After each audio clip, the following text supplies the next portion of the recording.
these days, if I see a nice little Motorola cheap on eBay there, we may just start playing on 900 as well. Go ahead.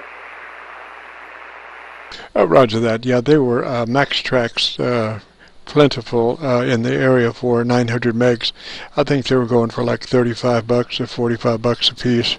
I don't know what you guys get out there, but that was the going rate here, Roger. Oh yeah, I've seen them very good prices on those. I've seen, matter of fact, on eBay there, I've seen a few on QRZ, but I've actually seen pallets of some of the Motorola radios going extremely cheap. Start changing out modules from one to the other. You probably get a handful of working radios. Of course, then again, you need the software to program that stuff. Motorola, only a few of the very high-end Motorola's, their brand M as we call them, are you actually able to program them on a keypad. But yeah, you need the software. Yeah, I have a XDS 3000 and an Astra Saber, both are P25 and analog there, and we have a couple of P25 repeaters around, but there's just nobody using them. They're all playing with DMR and D-Star, which I also have, and I don't even use it, and Fusion. But I don't know. I think P25 is probably should be the mode we should have stuck with as far as digital goes. Roger that.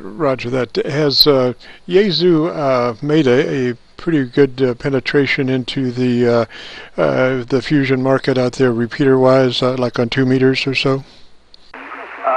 Nothing that I know of on 2 meter. That's the funny thing. We actually have on 220 and 70 centimeter. Most of it's on 70 centimeter, and a lot of the linking for, say, D-Star up on 1.2 there. Actually, they even have a few D-Star repeaters. Fusion, most of the Fusion here in Southern California and DMR are all on 70 centimeter. Go ahead. Roger. Yeah, there are a few on 70 centimeters, but there's quite a few, folks that had repeaters that did go ahead and take advantage of the pricing anomalies. Like $500 for a repeater of any nature is a pretty good deal, let alone a Fusion Yaesu repeater, Roger. Oh, goodness gracious, yeah, same thing with D-Star, ridiculous, those, unbelievable. Yeah, we have a club here I'm a member of called the Independent Radio Club, and, we have D-Star repeaters, and, we have a gateway up, but, I just don't use it. I have a 7100 and I have the D70 Fort Kenwood. Wow, what a great little handheld, my God. A bit pricey, but I love her. She really performs really well. And actually, I think it has better D-Star digital audio on Simplex than the 7100, which I thought had pretty good audio levels and quality there. But I don't know. As far as I'm concerned, I still love the mode we're on, sideband. And I do a bit of CW. I'm sorry, I didn't catch your name. Name here is Phil, Papa Hotel India Lima. Roger, Phil. The name here is Jim Juliet India Mike. And I was wondering, when was the last time that 10 meters was conditioned out there? In other words, do you get 10 meter conditions very often out in California? Oh, yeah, 10 meter. Well, the band we're on, yeah, amazingly so. It went a long time through the summer where it was just nothing. It just would not open up. And then the very late summer, coming up to early fall, things started hopping north-south, And so, yeah, it was really good in the contest here on 10. I just stayed on 10 here. And didn't get anything new, but I had a few interesting ones, Peru and Patagonia down there in the southern part of Argentina there were pretty good. And then on Sunday got into New Zealand, and on Monday after the contest actually got into CN2AA over in Marrakesh, Morocco there. So that was kind of fun. But that was on 15-meter CW. Do you do any CW, Jim? No, only in my dreams, and not very much in those either. I've got 2 words that I saved that I can use code on. One is help, and the other's hello. Oh, there you go. Well, did it, did it, you know, the question mark comes in, you know, instead of saying again, you know. Yeah. No, I enjoy CW. I don't rag chew with CW, but I do like making those contacts that you otherwise couldn't do on phone, or the DX entity is just on that band and we call it the correct wave, hi. I have a lot of buddies who are fists, you know, the association there, and I can't keep up with those guys at all. And yeah, as far as the digital modes go, the last digital modes I was playing with was PSK31, and then everybody went nuts on JT65 and JT9, and now the FT8 is the big, how do you say it, the flavor of the month. Oh, roger that, roger that. Well, we're trying to get into the digital realm. We've got a Yaesu 3200 that we're kicking around a little bit, you know, and it's kind of interesting, although the voice characteristics I think are found wanting. I mean, they just are stripped of most of humanity as far as the sound of the voices on digital. You know, all the overtones that make a voice are pretty much missing. It sounds like Cher has been at work. Very good, KC9VKV. Oh boy. Yeah, well, that's the thing. We have a saying out here when there's a lot of packet loss on the digital voice signals. We go, oh boy, you're R2D2ing, you know, very robotic. And that's why I like P25, Protocol 25. Even the Phase 2.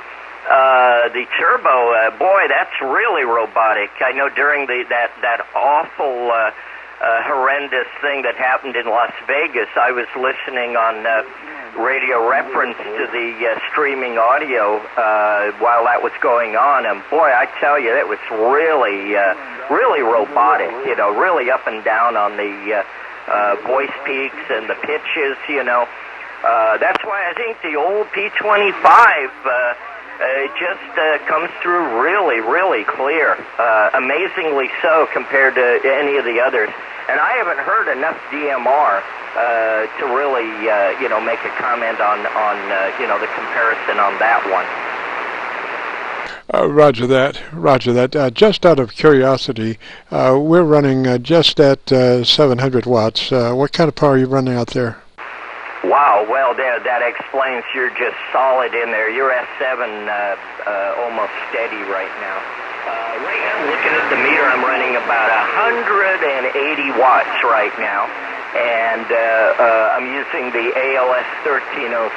And hopefully around before Christmas when I upgrade, I've been putting that off for a long time, I'll be able to kick this little puppy up to about, well, over $1,000.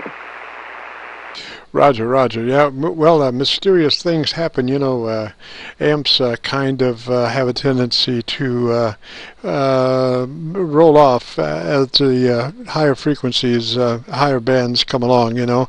And what you may do at 40 meters, by the time you get to 10, you know, it's saying, "Oh, I'm trying." Oh, absolutely. Yeah, Yeah, I mean, that's the funny thing with my loop here. I could tune up, get a perfect match with the tuner with the AT2K here down on 40, and it's let's put it this way. When I'm down there doing CW, I like to keep it about 150 watts. I just don't want to push this very pricey amp of mine. But I know this sounds crazy, but I actually gave my best friend my AL811 amp, and right after I did, he went out and got a 30L1 for a song with a set of new tubes, and that's the one he's using. And he just picked up a 30S amp, the big commercial amp there. He just went up last weekend to Reno and picked up this monster of a Collins amp. And it's got the big ceramic tube in it, and so he's going to get that online, and I'm going to see if I can't get my 811 back from him there, because that was a really good amp on the low bands. You could really push it, and when you're talking $25 tubes, maybe a little more now, it's pretty cost effective for an amp there. Compared to over $1,000 for the IMAX, Oh, Roger that for sure.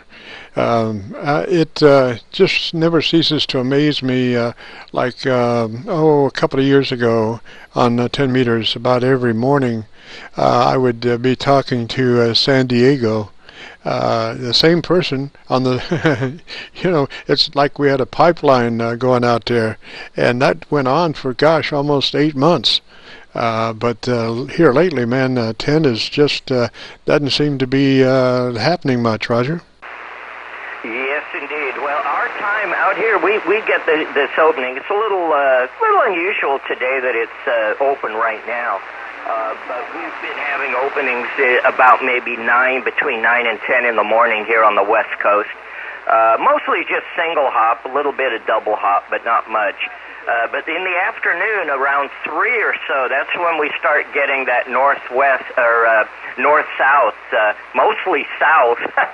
It's easier for me to work into Chile or Argentina than it is actually even to get up to British Columbia there. And I have not heard a KL7 on 10 meters here for goodness, probably over a year. But yeah, most of my really interesting contacts this year have been on satellite. I really enjoy working the FO-29 and some of the Chinese satellites there. But yeah, got into Greenland, Alaska, and Hawaii and Guatemala this year, and many times into Hawaii there. On the satellite, so that kind of keeps me busy. We stopped going up there. Start coming back. It looks like it's going to take at least another 3 years before we start seeing some real good activity, like we did back in 2012 through 2014. I mean, I don't know if you remember, but I must have added about 70 countries in those 2 years to my list. Roger. Now, but you have to talk pretty quick, don't you? I mean, those satellites, there's not a lot of time to do rag chews, Roger. Oh yeah, well on the satellite, yeah, you've got a short pass, and the nice thing with the linear ones, you've got really wide, over 100 kc of bandwidth there. So you can have CW going on, a couple of Qs going on there, and voice, of course. I've heard as many as 3 separate QSOs going and pileups on that bird. But with the FM birds, it's one frequency slot, and you make your contact and let the next guy make his there. But it's really surprising. We've got a couple of de-expeditions, one to, I think it's San Andreas Island, and then we have another going to the Galapagos next month, and they're going to be working FO-29, so that'd be fun. Yeah, it's not, let's put it this way, a rag chew is when there's nobody but you and one other station, or maybe two, and it lasts about 6 minutes before it really gets tough. Oh, roger that. You had some other transmissions coming in here on the frequency. Would you want to move up 5, maybe 28405? Yeah, you know, I plumb forgot we're on the calling frequency. Yeah, I'll go up to 405 would be great. KI6PMD. Roger, see you there.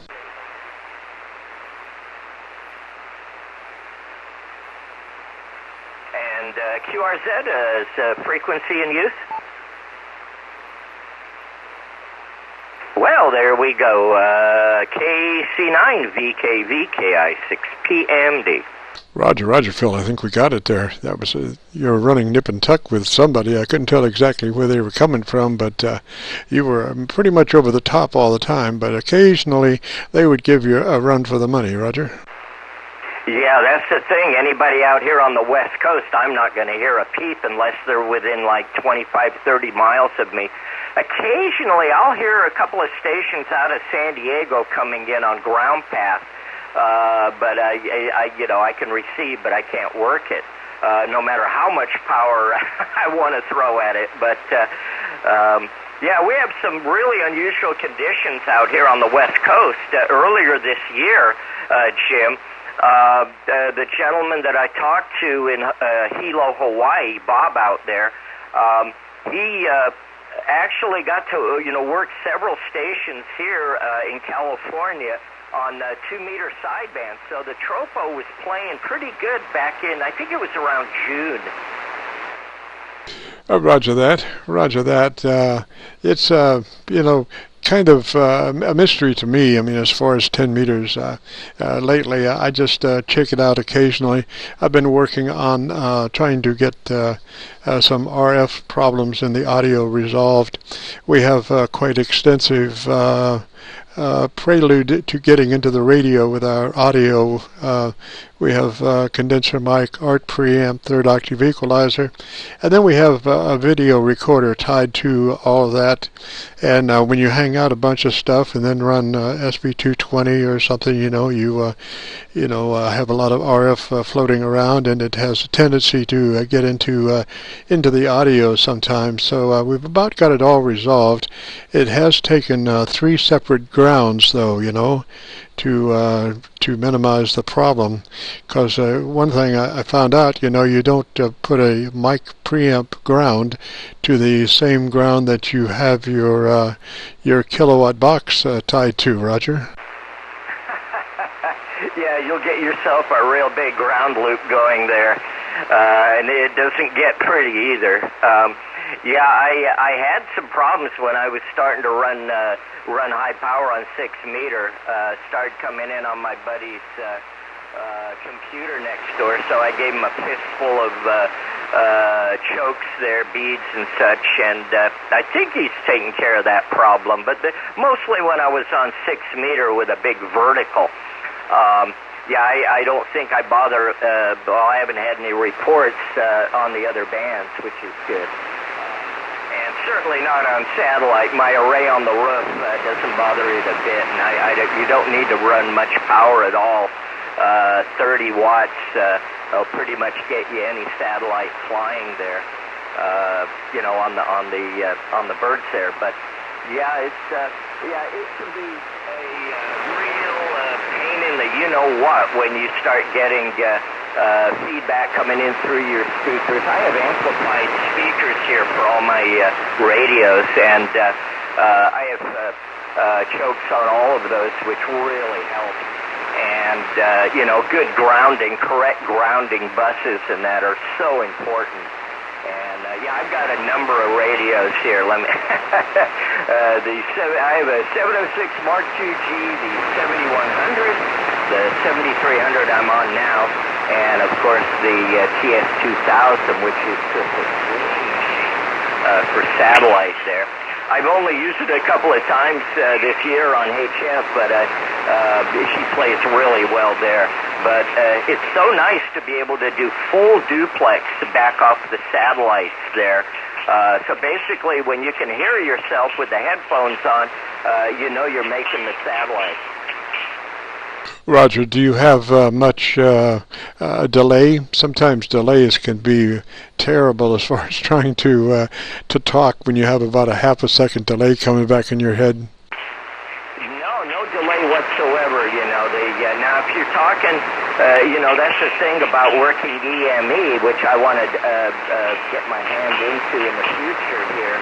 I've got a 100-watt solid state for 70 centimeters, and I've got 30 elements on the satellite array on 70 centimeters. So I may just point that at that big satellite up there in the future. But then again, that's where we need the JT65 mode, it seems to be, or JT9 are about the best digital modes for making those contacts. You know, boy, back in the day, they were doing some pretty amazing with CW and even sideband doing EME. W7GJ, Whiskey 7GJ, lands up in Montana, and he was the first to work Antarctica. I think it was CW, not even digital, from up in Montana there to Antarctica on 6-meter EME. So a lot of aluminum, a whole lot of aluminum there. If you get a chance, look up W7GJ in the future and check out his those massive arrays he's got there. Yeah, I've worked him on terrestrial 6 meters, and one of these days we'll see if we can't work him on EME there, KI6PMD. Roger, Phil. Could you come back slowly and phonetically with your call sign, please? I sure will. It's Kilo India 6 Delta. Kilo India 6 PMD, or as I say on HS, Kilowatt India 6, Portugal, Mexico. Roger, Phil. I think our conditions are kind of running out there. Did want to let you know that I do have a YouTube page called QSO-VLOG, and we do post our QSOs on there, and I have been recording our QSO, and hopefully I'll have that up for tomorrow or the next day.